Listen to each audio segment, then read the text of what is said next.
Kay no koy puna na bagis daloy leire hape koy iron ba ayo mi ai hingning de ai pam de ma chiche ga mana bam chu laiye deri kisidi chiche ga mana ye tu biar chok bam laiye chiche kai man musi amna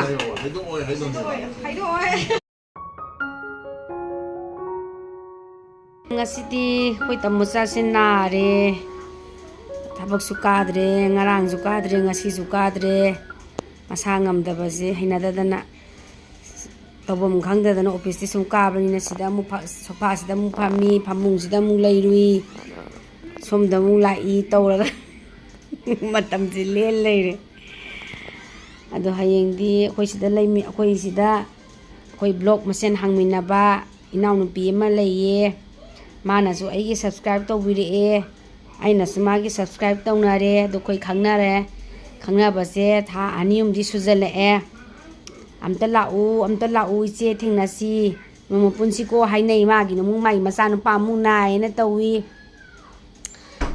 adagi amuk thingnar sira tawkanda mu koi tamu chamu masa se ngamden taw leire dubu yam kanna ngamdaba nate angang ahan ga budi khenai angang de ta ka tawbo yadamina khenabnina na tawra ngainare do handi thoina kana tawbana tabni nana da tamusadi yam kana ngamdabdi nate phadi phagalle summana upun wai pun nungsi nusa se sitla kanda nungai te na mak supsalaga leire yang wana khangi jani ma huji room da leise ado hayengdi hainingai abta leitraba hakjang ngamdarabagi hainingai leitraba ta haibiro o hema hare haraba Fajei.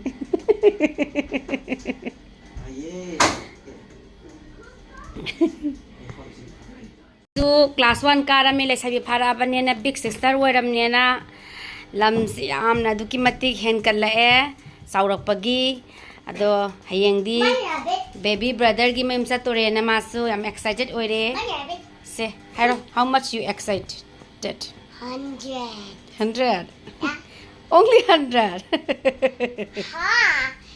you say it's only 100 then. 100. Unlimited. Yeah. Hana hayeng kanai mem jatoi ba? Baby brother gi baby brother gi name du kari ne ba khangbra? His name is Derek. Brother Derek. Sumaina lapu tharoi na soiraga ready tawra thamme mangan hana kam tho leire bako aisi lapu puge tawra mane lapu do phangdre ba thiba da so adana lapu tharo se chingi lapu tharo yaw leiramme ada mangan hana kam tho ga thamme aduga lapu tharo se ko na ka mage na ko ada mana di hard chicken oina tawra mage haye ada aina lapu tharo iro laga ala du da sara je na lapu tharo se sem sara pora age na sumaina haina re mayam ado makha tabada sum yengminarse khoi loi sanba loire karuna hoida satluge na nasidi karuna hoida mayam punbado sa pathakpa ama khara jawdore aduna ngasidi punbado mu mayam da eng hanjarake kamai na leige khotke abado haijarake sida ai san pisiongo chatto gini nungjen yengaga nungjen yengaga masang semba uri kanjapon Lala. Hi. Apa? Ya, ko tu yang dalam mo mirror tu yang dalam mo yari. As princess ni. Si yang princess am tu ulo si. Princess. Wow. Princess ki mummy, princess. Pada pada lori. Sa, kara. Kara nang bunny rabbit. Bunny rabbit hadok pa yade. Ko, bunny rabbit pai re. Bag ama yale. Magi angang ori ngai lebi ki ba bag ni. Edi kai no koi puna na bagis daloi lei re. Hape koi iron ba aina lapu tharo iron ba do puge na lapu tharo iron ba do sida hape edi acha pokhara laira khara awat pa chu mulo ge to se tam na pai ba ro esi bek si yala age adu di mayam amuk chat lu gi ge do mathang do sum yeng mina se koi hoji yok salak to re bi masu kanna ngai phasat pa ung ba wari Yaurabo sina bukai no ni oina sangna tongdorab ni na ongnaw ba hang thogani ma wa chi tongi si tongjan je ga yade sabani na thong lon jala esi thage do yade ana phang kana hanga ga ban tora sapna pamjani ma gi ꯌꯧꯁꯜꯂꯛꯇꯣꯔꯦ ꯑꯩꯈꯣꯏꯁꯤ ꯌꯧꯁꯜꯂꯛꯑꯦ ꯁꯤꯅ Delhi ꯍꯥꯠꯀꯤ metro station ꯑꯣꯏꯔ ꯃꯥꯜꯂꯦ ꯁꯤꯗ ꯆꯪꯁꯤꯜꯂꯒ ꯊꯧꯖꯜꯂꯣ ꯍꯥꯏꯕꯅꯤꯅ ꯁꯤꯗ ꯆꯪꯁꯤꯜꯂꯒ ꯇꯧꯔꯤ Mama sidaro. Kaya channino. ꯊꯧꯖꯜꯂꯛꯑꯦ Manipur da challu chahiye. ꯅꯠꯇꯦꯍꯦ Gai chaliba. ꯃꯅꯤꯄꯨꯔ ꯆꯠꯄꯕꯨ ꯒꯥꯔꯤ ꯃꯆꯥ ꯀꯥꯔ ꯇꯣꯡꯉ ꯆꯠꯂ ꯌꯧꯒꯗ꯭ꯔꯣ ꯌꯧꯗꯤ ꯌꯧꯁꯜꯂꯛꯑꯦ ꯑꯣ ꯏꯟꯖꯥꯡꯅꯤꯗ ꯏꯔꯣꯟꯕ ꯈꯔ ꯇꯧꯔ ꯄꯥꯏꯔꯛꯄꯅꯤꯗ My bag. ꯃꯥꯅ ꯆꯨꯝꯗ꯭ꯔꯤꯡꯗꯤ ꯍꯥꯏꯕꯅꯦꯕꯀꯣ ꯑꯩꯈꯣꯏꯗꯤ ꯒꯨꯒꯜꯅ ꯍꯥꯏꯔꯛꯄꯗꯣ ꯆꯠꯂꯤꯕꯅꯤ ꯇꯧꯁꯤꯜꯂꯛꯏꯁꯤꯅ ꯑꯃꯨꯛ ꯈꯪꯗꯦ ꯌꯧꯔꯦ ꯑꯩꯈꯣꯏ ꯌꯧꯔꯦ 이스 다독이야 데빔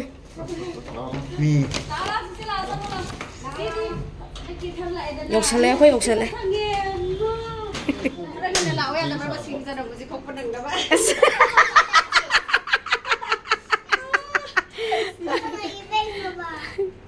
아이 씨르다 필요 홍도케나 해야래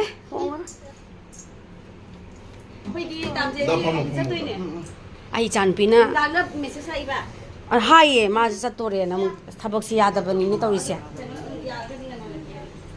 아이 잔비나 nga랑데기네 너희들 잠깐이 하버데 tumba 야드레 마 욕설래 아파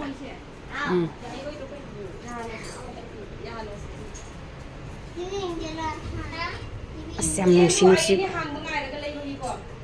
होय है कसु कायदे के Home Minister lakani na haiba biro adugi presentation siam doriba adugi nunga Adugi natro sector 2 gida sector 1 la quarter leg da होय होय bar makhai du message khatile ene ahing dagi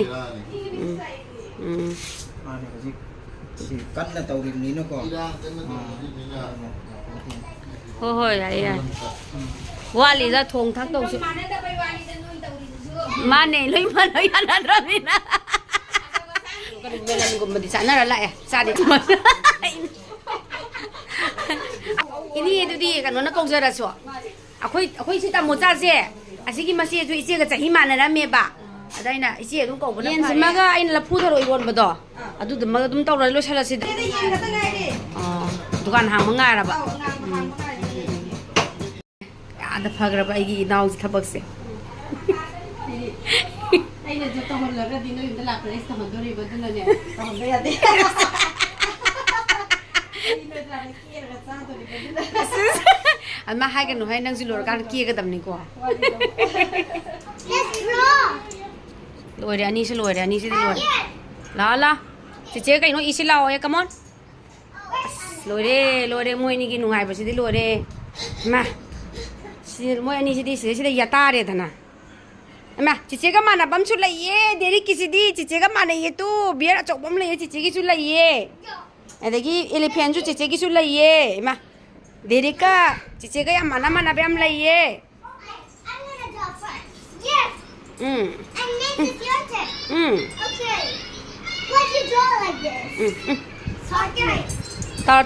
तारो देरी सु इथो चिचे सु इथो ताओ ABC का ताकपी ओसेंता Okay. Go. Right. Go is a good boy.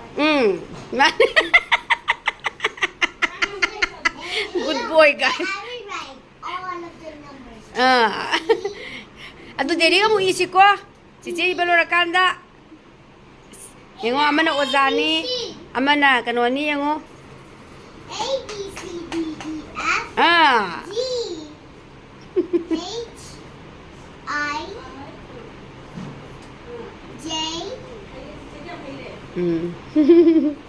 Class 1 ka rami haitra di ha.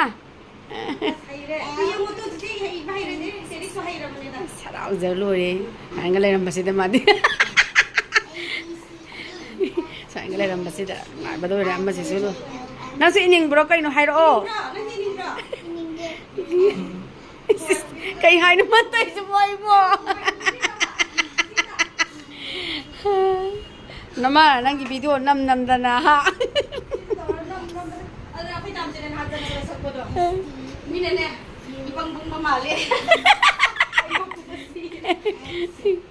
Mana teh ada thả vào cái này nó hề hòa được cái thốn nào gì cả khăn lên vào cái thốn nào thôi nè thốn nào gì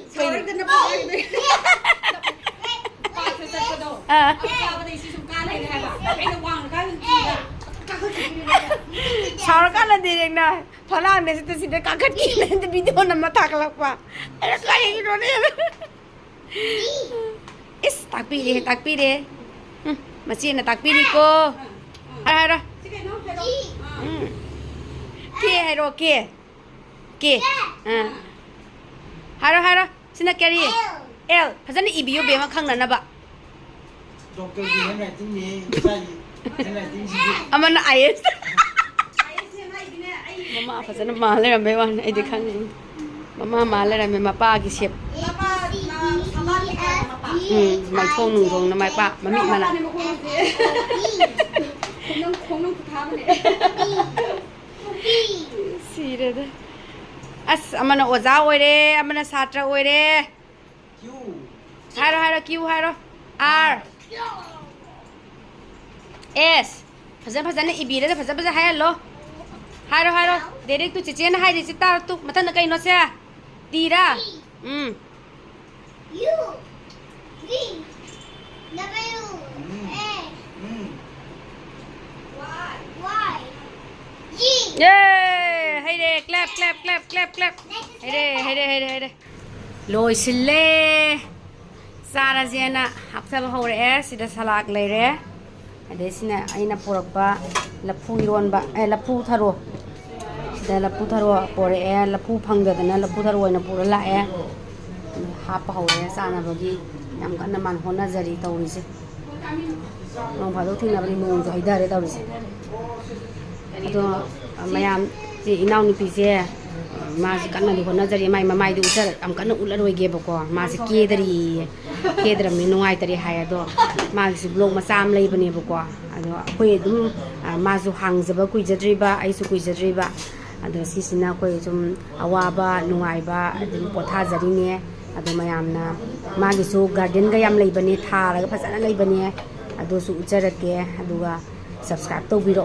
ma gi su ko ai gi link ta changbiraga ai description hapcharamge ai link to da dum changjan biraga subscribe to biro Karuna Terrace Garden Karuna Terrace Garden na lei bane bako ai dum hapcharamage mayam du Karuna yang ko idana loi tha bane ma gi su ko aduga khoi dum visit tawna doine ma gi su ai gi su dum tawna doine hapcharake dum mayam na dum subscribe to biro abanina terrace yengurage terrace karaga moi gi thaba sing dom yengurage oh lai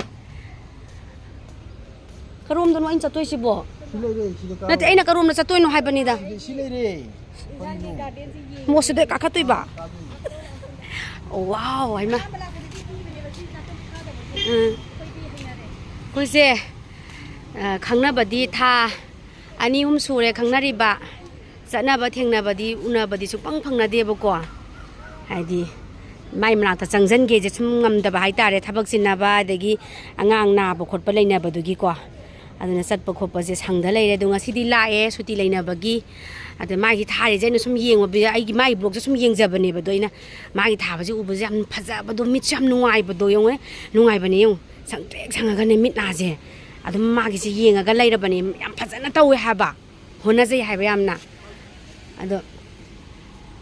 ado magi sigi blog se magi ju blog lai bane ba ko ado ai ga maga ngasi di blog laina masen pun ba phange ana blog masen je pun ba sida mayam na dum yengba nungai raga di dum comment pibiro subscribe su tawbiro ano ba jang pungai su adagi sigi aigi haibe sigi inaw nu pisi ju maju sigi thabak se hajan tawje harau ja ba haijare maju pam ja ba haitare thajari je ado ai ju siju yengjage na Morok-sina kan ai ju lai ni sangmudura ya ujar ke ko kamera sin ba kasi yung se ayo mi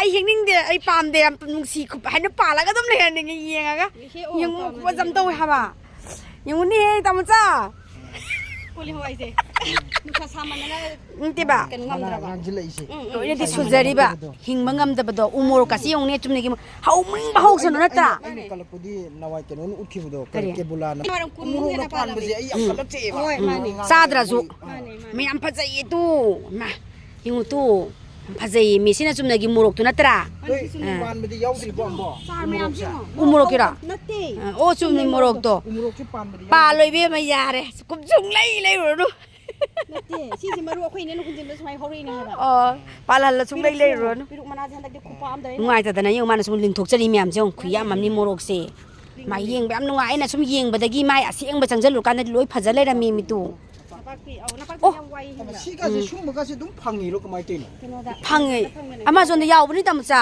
ꯑꯩ ꯌꯦꯡꯉꯦ ꯑꯩꯅ ꯍꯥꯏꯗꯨꯗꯤ ꯇꯥꯃꯣꯆꯥ ꯑꯃꯥꯖꯣꯟꯗ ꯁꯨꯝꯕ ꯌꯥꯝ ꯌꯥꯎꯋꯦ ꯃꯥꯒꯤ ꯌꯥꯝ ꯒ꯭ꯔꯤꯅꯤ ꯑꯣꯏꯌꯦ ꯃꯤꯠꯁꯨ ꯌꯥꯝ ꯅꯨꯡꯉꯥꯏ ꯐꯖꯩꯅ ꯑꯩꯅ ꯀरुණꯥꯒꯤ ꯑꯗꯨꯝ ꯍꯥꯏꯕꯗꯣ ꯑꯗꯣ ꯑꯩ ꯍꯪ ꯅꯝꯕꯤꯔꯛꯀꯦ ꯑꯗꯨꯅꯦ ꯑꯩ ꯃꯌꯨꯝꯗ ꯂꯥꯛꯄꯅꯤꯅꯦ ꯃꯌꯨꯝꯗ ꯂꯥꯛꯑꯃꯤꯅ ꯁꯨꯃꯥꯏꯅ ꯂꯩꯔꯦ ꯃꯥ ꯑꯩ ꯌꯨꯝꯗ ꯂꯥꯛꯑꯒꯅ ꯑꯃꯨꯛ ꯃꯥ ꯀꯦꯖꯔꯁꯅꯨ ꯌꯦꯡꯉꯁꯦ ꯍꯥꯏꯅ ꯇꯧꯖꯔꯤ ꯍꯥꯏꯇꯥꯔꯦ ꯇꯦꯅꯋꯥꯟꯕꯤ ꯉꯁꯤꯗꯤ ꯑꯩꯈꯣꯏ ꯂꯥꯛꯄ ꯅꯨꯃꯤꯠꯁꯤꯗ ꯍꯥꯎꯕ ꯃꯥꯜꯂꯦ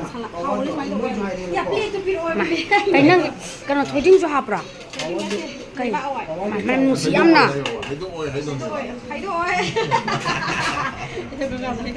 ꯃꯅꯝ ꯅꯨꯡꯁꯤ ꯌꯥꯝꯅ ꯍꯧꯖꯤꯛ ꯆꯥꯗꯣꯏ ꯔꯦꯗꯤꯅꯤ ꯉꯁꯤꯁꯤ ꯋꯦꯗꯔꯒꯁꯤ ꯅꯨꯡꯉꯥꯏꯔꯅꯤꯀꯣꯉꯁꯤꯒꯤ ꯅꯨꯃꯤꯠꯁꯦ ꯑꯁꯦꯡꯕ ꯍꯣꯏ ꯑꯗꯨꯅꯤ ꯀ꯭ꯋꯥꯇꯔꯗ ꯂꯩꯕꯒꯤ ꯁꯤꯒꯤ ꯅꯨꯡꯉꯥꯏꯕꯁꯦ ꯑꯩꯈꯣꯏ ꯀꯩꯅꯣꯗ ꯂꯩꯕ ꯔꯦꯟꯇ ꯂꯩꯕꯒꯗꯤ ꯌꯥꯝ ꯈꯦꯠꯅꯔꯦꯕ ꯅꯣꯏꯒꯤꯅ ꯁꯤ ꯃꯊꯛꯇꯒ ꯂꯩꯗꯅ ꯁꯨꯃꯥꯏꯅ ꯇꯧꯕ ꯁꯤꯅ ꯑꯗꯨꯅ ꯅꯣꯏꯒꯤ ꯏꯟꯖꯥꯡ ꯅꯥꯄꯤ ꯊꯥꯕꯒꯁꯨ ꯎꯕꯁꯤꯗ ꯃꯥꯁꯨ ꯖꯒꯥꯗꯨ ꯑꯩꯗꯤ ꯑꯃ ꯑꯩꯅ ꯍꯥꯏꯕ ꯑꯩꯈꯣꯏꯅ ꯑꯅꯧꯕ ꯄ꯭ꯂꯦꯠ ꯑꯃ ꯀꯩꯅꯣ ꯇꯧꯔꯁꯨ ꯁꯨꯃꯥꯏꯅꯗꯤ ꯁꯨꯡꯐꯪ ꯐꯪꯉꯣꯏ ꯗꯦꯜꯂꯤꯁꯤꯗꯗꯤ ꯍꯥꯏꯕꯒꯤ ꯋꯥꯅꯤ ꯀ꯭ꯋꯥꯇꯔꯒꯨꯝꯕ ꯅꯠꯇꯅ ꯕꯣꯝꯕꯦꯒꯤ ꯀ꯭ꯋꯥꯇꯔꯁꯤꯗ ꯁꯤ ꯆꯥꯅꯕꯒꯤ ꯍꯧꯔꯒꯦꯅ ꯊꯥꯡꯗꯣꯛꯄ ꯁꯣꯝꯗꯁꯨ ꯍꯧꯔꯦ ꯇꯥꯃꯣꯆꯥꯒ ꯁꯟꯖꯦꯒ ꯂꯩꯔꯦ ꯀꯩꯅꯣ ꯁꯟꯖꯦ ꯍꯥꯏꯕ꯭ꯔꯣ ꯑꯖꯦ ꯍꯥꯏꯕ꯭ꯔꯣ ꯃꯃꯤꯡꯁꯦ ꯑꯖꯦ ꯑꯣ ꯑꯃꯅꯤ ꯄꯨꯔ ꯂꯣꯏꯔꯦ ꯌꯥꯕꯅꯦ ꯍꯧꯖꯤꯛ ꯏꯁꯩꯒ ꯇꯥꯅ ꯆꯥꯕ ꯒꯥꯏꯁꯤꯁꯦ ꯁꯤ ꯌꯦꯡꯉꯨꯁꯦ ꯍꯧꯔꯝꯅꯤ ꯍꯧꯖꯤꯛ ꯃꯍꯥꯎ ꯍꯩꯔꯛꯎꯀꯣ ꯍꯥꯎꯕ꯭ꯔꯥ ꯏꯔꯣꯝꯕꯁꯨ ꯂꯪꯉꯣ ꯅꯩꯔꯦ ꯑꯗꯨꯗꯤ ꯏꯅꯦ ꯀꯃꯥꯏꯅ ꯇꯧꯕ ꯆꯥꯒꯦ ꯆꯥꯒꯦ ꯈ꯭ꯋꯥꯏꯗꯒꯤ ꯅꯨꯡꯉꯥꯏꯕ ꯐꯣꯟ ꯄꯥꯏꯕ ꯃꯤꯒ ꯆꯥꯛ ꯆꯥꯕꯁꯦ ꯁꯤꯅꯤ ꯑꯥꯎ ꯅꯨꯡꯉꯥꯏꯕ ꯌꯥꯝ ꯆꯥꯕꯩ ꯋꯥꯗꯤ ꯑꯁ ꯁꯤꯅꯤ ꯈ꯭ꯋꯥꯏꯗꯒꯤ ꯅꯨꯡꯉꯥꯏꯕꯁꯦ ꯐꯣꯟ ꯄꯥꯏ ꯂꯩꯕꯅꯤꯅ ꯑꯩ ꯈꯔ ꯃꯍꯥꯎ ꯆꯥꯍꯧꯔꯒꯦ ꯑꯍꯥꯎꯕ ꯄꯥꯠꯁꯦ ꯑꯩꯈꯣꯏ ꯆꯥ ꯐꯪꯉꯦꯕ ꯍꯥꯞꯄꯣ ꯃꯃꯥꯏ ꯒ꯭ꯂꯥꯁ ꯑꯝꯇ ꯂꯥꯛꯑꯣ ꯑꯩꯗꯤ ꯄꯤꯔꯦ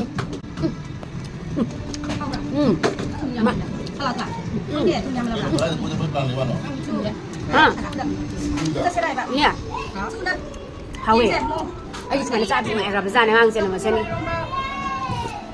세 싸바든 거기서 비기 ꯑꯩ ꯏꯁꯥꯁꯦ ꯆꯥꯛ ꯏꯟꯕ ꯃꯇꯝꯗꯀꯣ 이 싸움도 가운데 가만히 있는 게 그런 탁가먹고 그거이도 아유 싸바든 거기서 비가 깨볼라가 영가네 잘해있어 ꯑꯁꯤꯗꯤ ꯁꯂꯥꯛ ꯌꯥꯝ ꯍꯥꯎꯕ ꯑꯩꯅ ꯁꯨꯡꯖꯦꯝ ꯁꯦꯝꯗ꯭ꯔꯤꯕ ꯃꯆꯥ ꯐꯪꯉꯦ ꯑꯗꯨꯒ ꯆꯤꯀꯟꯁꯦ ꯃꯥꯅ ꯊꯣꯡꯉꯝꯕꯅꯦꯕꯀꯣ ꯆꯤꯀꯟꯁꯦ ꯑꯗꯣ ꯑꯩꯁꯨ ꯃꯣꯔꯣꯛ ꯆꯥ ꯉꯝꯗꯕꯅꯦ ꯑꯗꯨ ꯈꯤꯇꯪ ꯃꯍꯥꯎ ꯌꯦꯡꯒꯦ ꯀꯃꯥꯏꯅ ꯇꯧꯒꯦ ꯃꯍꯥꯎ ꯍꯥꯎ ꯑꯩ ꯍꯥꯔꯠ ꯆꯤꯀꯟꯁꯦ ꯑꯥ ꯑꯩꯁꯨ ꯄꯥꯝꯖꯩꯌꯦꯕ ꯈꯔ ꯄꯥꯝꯃꯦ ꯊꯣꯡꯕ ꯀꯨꯏꯕ ꯆꯪꯖꯕꯩ ꯋꯥꯅꯤ ꯍꯥꯎꯗꯤ ꯊꯤꯅ ꯍꯥꯎꯋꯦꯕ ꯑꯗꯨ ꯇꯧꯔꯒ ꯆꯥꯛ ꯊꯣꯡꯕ ꯀꯥꯟꯗ ꯆꯧꯁꯤꯌꯦ ꯁꯤꯁꯦ ꯗꯦꯂꯤ ꯍꯥꯠ ꯍꯥꯎꯋꯦ ꯍꯥꯎꯔꯕ ꯌꯥꯔꯕ ꯃꯌꯥꯝ ꯃꯌꯥꯝ ꯆꯥꯕꯤꯌꯨ ꯅꯣꯏ ꯁꯤ ꯄꯥꯛꯁꯦ ꯀꯔꯤ ꯄꯥꯛꯑꯕ ꯀꯔꯝꯅ ꯁꯟꯗꯦ ꯂꯦꯛ ꯁꯟꯖꯦ ꯂꯦꯛ ꯁꯟꯖꯦ ꯂꯦꯛꯇ ꯑꯃꯨꯛ ꯉꯥꯛꯇꯪ ꯊꯣꯛꯁꯦꯅ ꯑꯃꯨꯛ ꯊꯣꯛꯃꯤꯟꯅꯔꯛꯑꯦ ꯂꯦꯛꯁꯤ ꯌꯦꯡꯉꯨꯁꯦ ꯑꯩꯈꯣꯏ ꯒꯥꯔꯤ ꯇꯣꯡꯅꯤꯅ ꯆꯤꯆꯦꯒ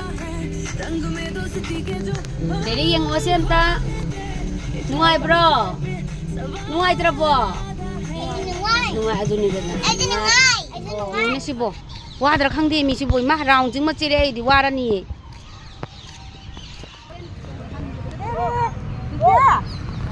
ꯂꯥꯛꯑꯣ ꯇꯨ ꯁꯤ ꯂꯥꯛꯑ photo ꯅꯝꯕꯤꯔꯒ Maning tungi. Mayam pam bane ba. Tingjan naga ni ko. Taro tam taro. Dayak su taro. Tam na. Tam tau ko. Kana tau ko. La. Tumazo hai je nang taro tam tau ko. Yare ko.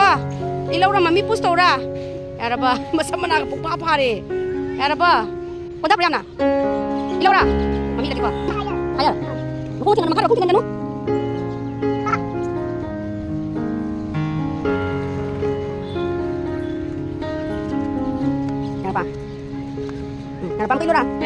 Sanjay Lexiam Fajei me I Nangoila Udeboko.